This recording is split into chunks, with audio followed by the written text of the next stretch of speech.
Hello guys, today I am going to deliver a speech from Kailash magazine, transcription number 415, so let's start. Now, sir, we are entitled in considering a report of this character to enquire whether and if so to what extent the objectives which the Bhor committee had in recommending the establishment of this institute and which the parliament had in implementing that recommendation by passing a special act for the constitution of this institute have been kept in view. If you read this report, you will hardly get an idea of the purpose for which this institution was intended. A disappointing feature of the progress so far made is that it has functioned more or less as an institution for the training of undergraduate students. It is precisely this thing that the Bhor committee did not want it to be for. It did not want to be another medical college. But what I note is that the institute has not been able to start postgraduate instruction in most subjects. The reason given is that of lack of accommodation and hospital facilities. Another distressing feature of the report is the postgraduate teaching has to be combined with undergraduate teaching. I think we attach importance to the separation of undergraduate teaching from postgraduate teaching. It was intended that there should be special laboratories for postgraduate students.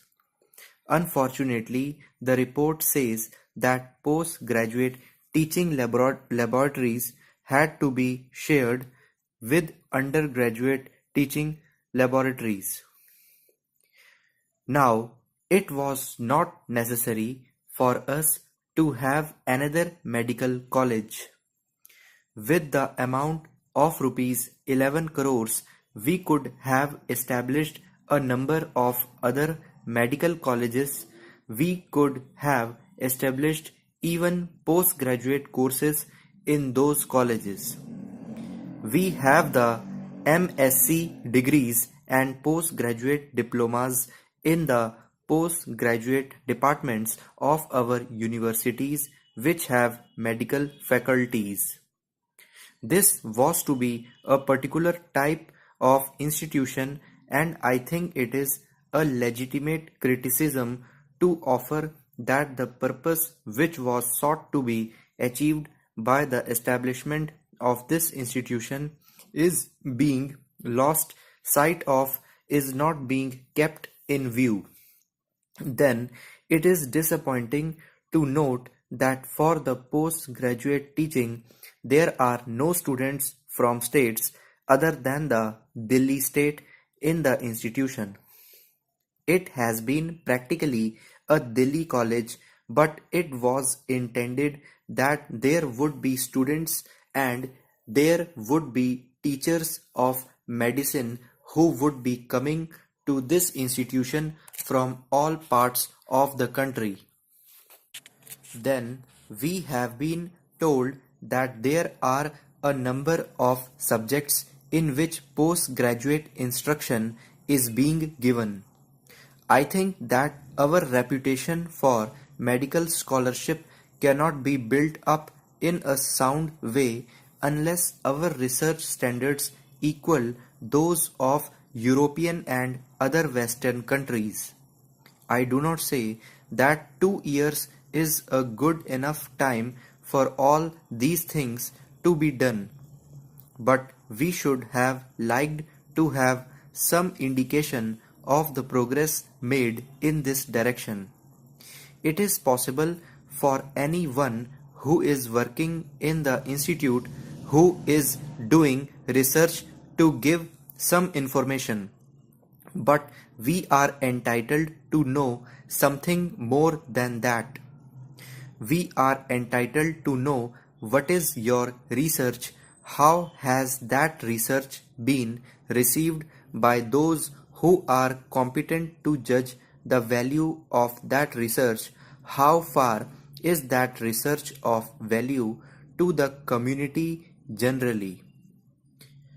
Mr. Deputy Chairman, there has been addition to the library and it is heartening to note that residential quarters for the employees of the institute have been built and that the nurses' home is also ready for occupation.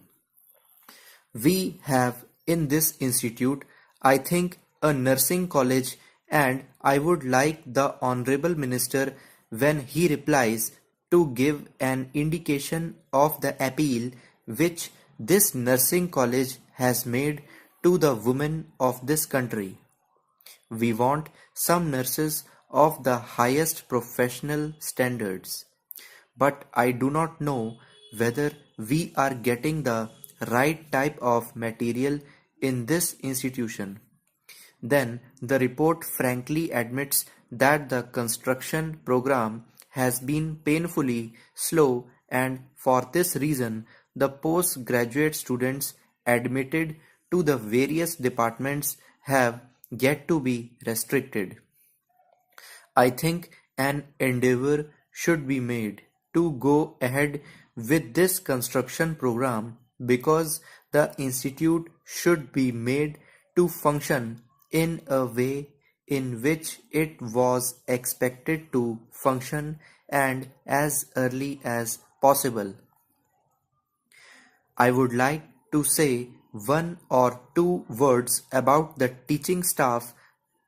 The Bhor committee was of the view that we should recruit our teachers from the world market and that we should have the highest type of teachers in our institutions.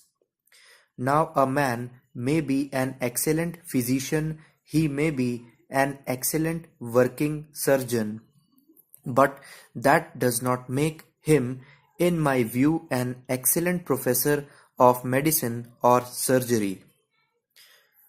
From an academic point of view, we want doctors who are devoted to the science of medicine as a science. The Bhor committee hoped that this would be something like the medical faculty of the Johns Hopkins University, which revolutionized the medical science. तो gas ये मैंने आपको 840 words बोले हैं और ये 105 की speed है. Thank you.